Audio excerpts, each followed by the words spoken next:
Welcome to ShiftWatch. I'm your host, Starbuck. In this episode, I've heard plans from many people making their way to Mount Shasta this year. And with that inspiration, I decided to include my fam tour of Inner Earth cities for your consideration, seeing how it won't be long before wider knowledge and experience in these realms becomes possible. I'll begin with Telos, the Lemurian crystal city beneath Mount Shasta. Follow the link below to find all 10 Inner Earth cities I've identified so far. Next, more solar influence headed Earth's way with radio blackouts expected. Here's Dr. Tamitha Skov with an update regarding current conditions. Then, journalist Ross Coulthart shares his research regarding a UFO base in Arizona. I've mentioned an incident in the past having to do with a UAP interacting with a missile launch where it appears to have fired a light beam at it and disabled the warhead. You'll find information here discussing that very event. And finally, Judith Kussel describes the importance of ancestral forgiveness in raising consciousness during this evolution of our ascension.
Space weather this week is picking up in activity quite a bit. As we take a look at our Earth-facing disk, we do have region 4105. That's been a big player for us, but it's now rotating to the sun's far side. However, it's not done with us yet, so we'll be talking about that in a minute. Meanwhile, we also have the fast wind from this coronal hole. This coronal hole has been giving us decent fast wind every solar rotation for more than 6 months. But sadly, now we're beginning to see that northern edge of the coronal hole kind of retreat to higher latitudes.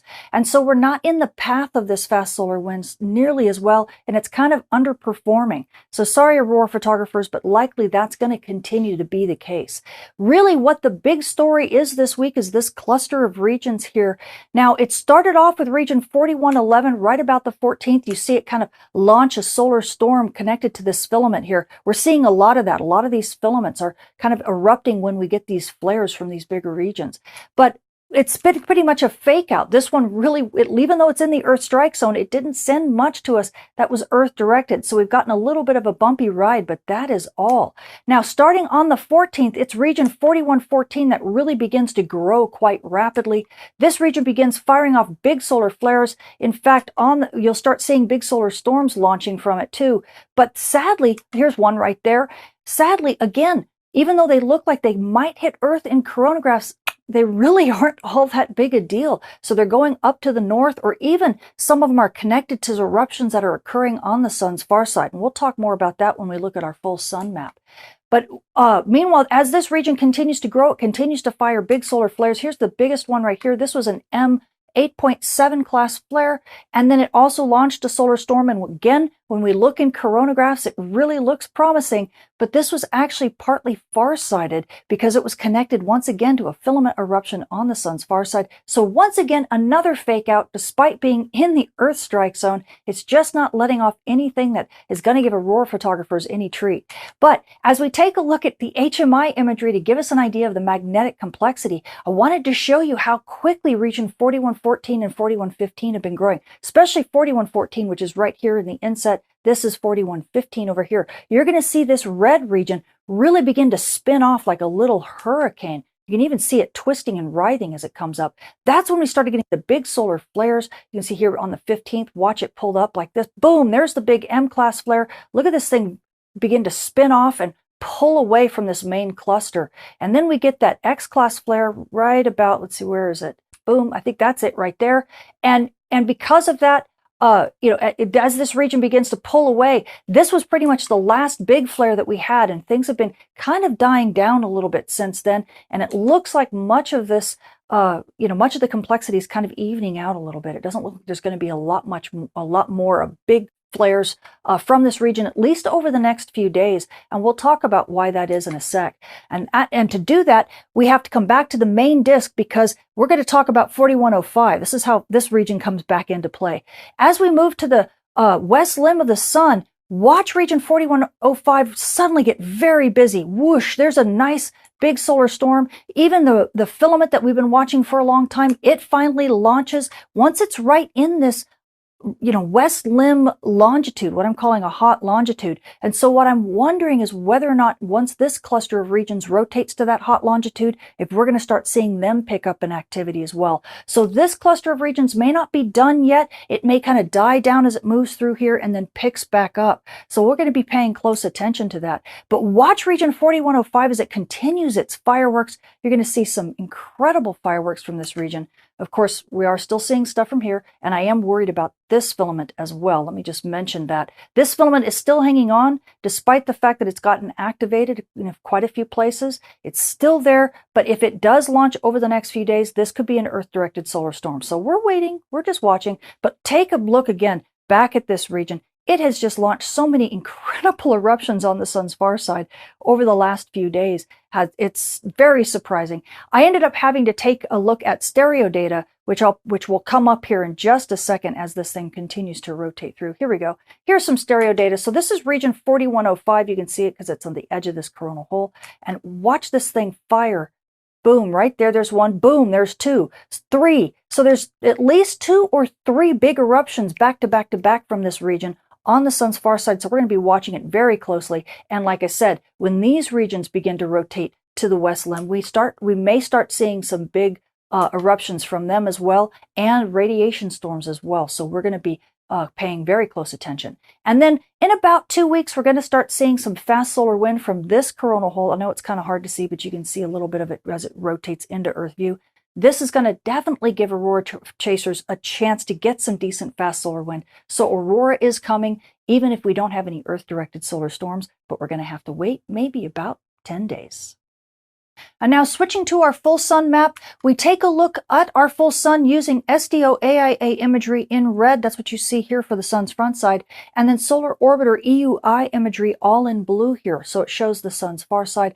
And this is so we can get an idea of what's lurking on the sun's far side, even if we can see solar eruptions, which I'll talk about in just a second. But to calibrate you first, I want to make sure you see where here's region 4114, 4115, and 4111 on the sun's front side. You can also see region 4105 as I set this in motion. So as the west limb begins to overtake region 4105, you can see right here, there ends up being on the 16th, if we can wait for it, you'll see right there. Do you see this? I'll back up just a little bit so you can see it. So when we have this big long filament on the sun's far side, this is part of that filament that ends up lifting off on the 16th. You'll see it here. You can actually watch this thing peel off. Look at that right there. You can actually see the ribbons. So this is what I'm talking about when I'm saying we're having a lot of filament eruptions on the sun's far side that we don't see in Earth's side, but in coronagraphs, it fakes us out, making us think that we're having Earth-directed solar storms launching, and that's just not the case.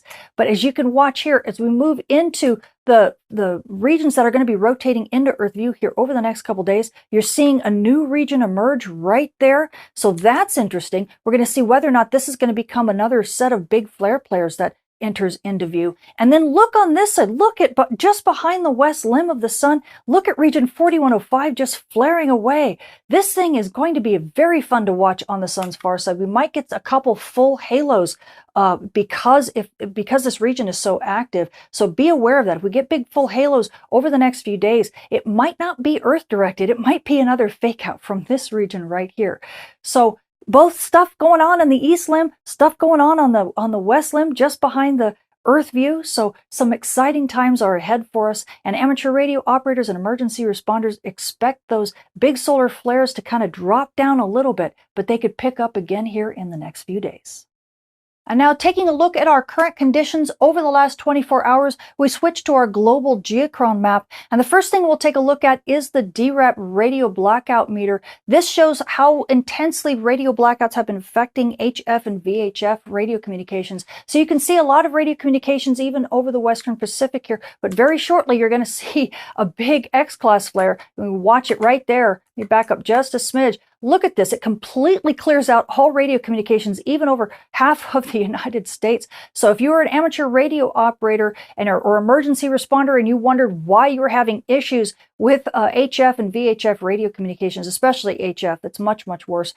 This is the reason why. Even though these big, this X-class flare and some of these other flares have been reasonably short-lived, they've had some big radio bursts associated with them. So they're really effective at clearing out the radio communication bands. So luckily that's going to be calming down here over the next couple days. It may pick up again as those regions rotate to the west limb. We shall see if it hits that hot longitude. But for right now, hopefully these radio blackouts are calming down quite a bit, especially now that we're getting into hurricane season. We kind of need those radio contacts, don't we?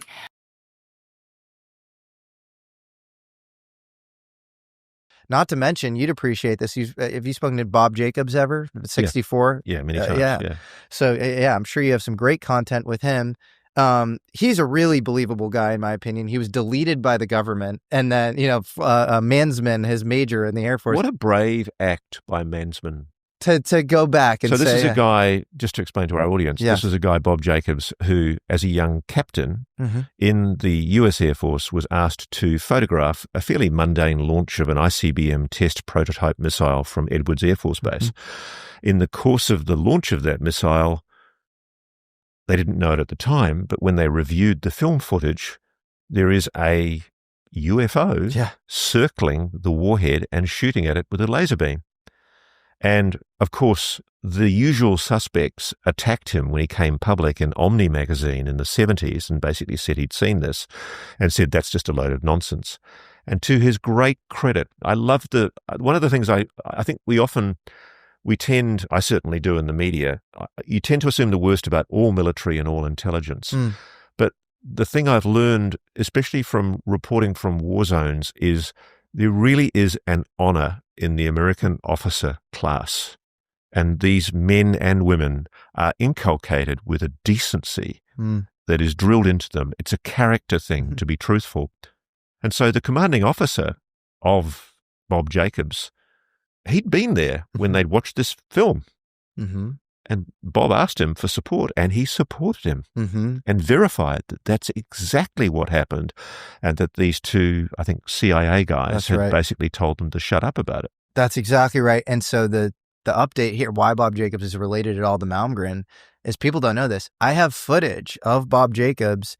Bob Jacobs was stationed at Johnston Atoll, but in 1963, so a year after Bluegill. Bob, you had such an interesting experience at Vandenberg in 64. I didn't realize you were actually stationed at the Marshall Islands before that, and that you were involved in the Operation Fishbowl tests. Is that right? First of all, I was officer in charge of optical instrumentation at Vandenberg, the 13th Photo Squadron. As such, we were charged with high-speed S-rotation photography of every single missile launched down the Western Test Range. We had a detachment at Johnston Island in the Marshalls, and I was sent down there for a period of time in, I believe it was November of 1963, not 62. The scuttlebutt at the time by every single person on that island when I got there, this was engineers, technicians, my airmen who had been down there before me. We were told that what happened is the Soviets had launched a nuke into orbit up above us. And JFK told Khrushchev, take that down. Khrushchev said, I won't do it.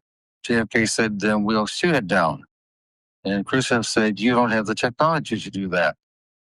We were down there, according to the common talk at the time, to shoot down that nuclear missile, that nuclear weapon in orbit. I was told that launch had happened, and that several things had happened because of it. First of all, something had fallen down toward the island from that explosion in the sky. An explosion lit up the entire South Pacific and caused all sorts of alarm and reports of UFOs and so on.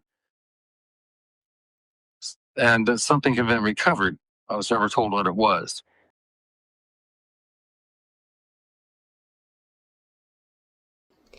I had my deep connection with my own soul family at galactic and universal levels has returned.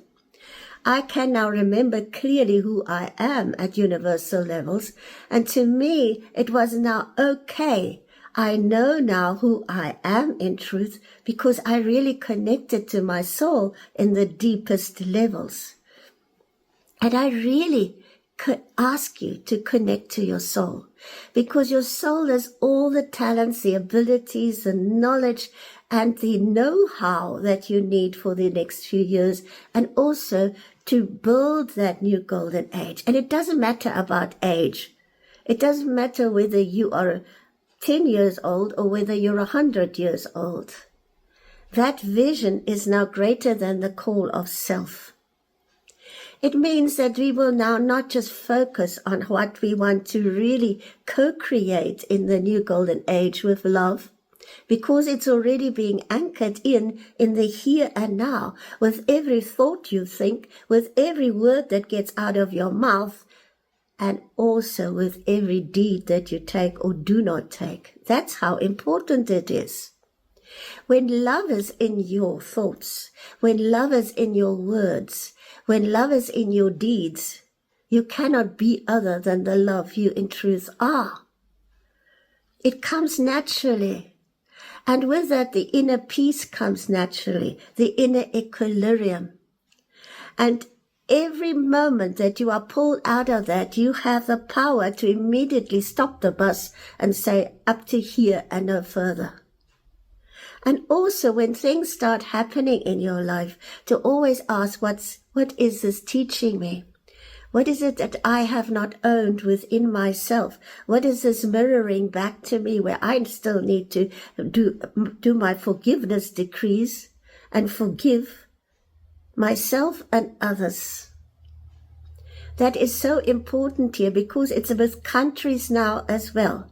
The collective muck of the countries are coming up to the fore. We have been through this in South Africa at the time when the new government came in. But those wounds still need healing at a deep level, at a soul level. I remember this very deeply in my own family, and it's deep wounds that I had to heal in my own family and my whole genetic history, because you are your grandfathers and your great-grandfathers and your parents too, from both sides, not just the one side. Years ago, I was actually, after all that happened to me, and after really being broken to the core, I remember that I was sitting at my desk and writing. And before that, one of my staff members at that stage, she was of a Zulu royal family. And she was, I always treat people as I would love to treat myself. It's just meaning, not to say I'm always an angel, I'm not.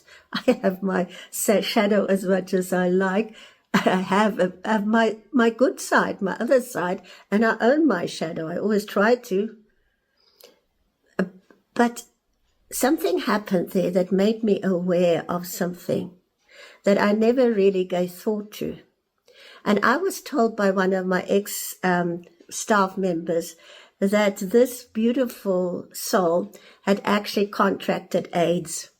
And we all knew that at one stage. We knew that she was dying of AIDS. And now the message came after all that, and I'd resigned my job, that she had lost her life. She had died. And I just thought myself, and I always bless souls that have transitions, because I know they're going home. They're going to their true soul self, and they continue their journey at galactic and universal levels, because we are all galactic and universal souls. There's not one of us that is not. But the next minute, she appeared before me in a spirit form. And she says, Nkosazana, that is a Zulu word of respect.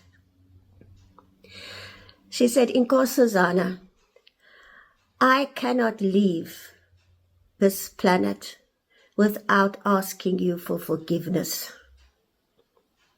And I said, well, Charity, I have put that behind me. I'm starting a new life.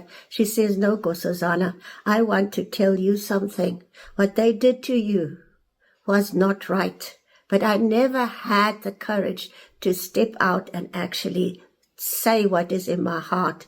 But I cannot leave this planet without telling you that. And the minute that I said to her, but Charity, I forgive you. I have let that go. I love you. Her whole ancestral line, the whole lineage of the Zulu royal family were behind her, and they were filling up the whole of Africa. And then they were blessing me. I had tears running down my cheeks. And for the first time, I understood that the African people do not worship their ancestors. They respect the path of who they are, because their whole genetics are actually connected to whatever has been before. And she was released that day, and with happiness, because she had come to make peace with me before she actually agreed to transition.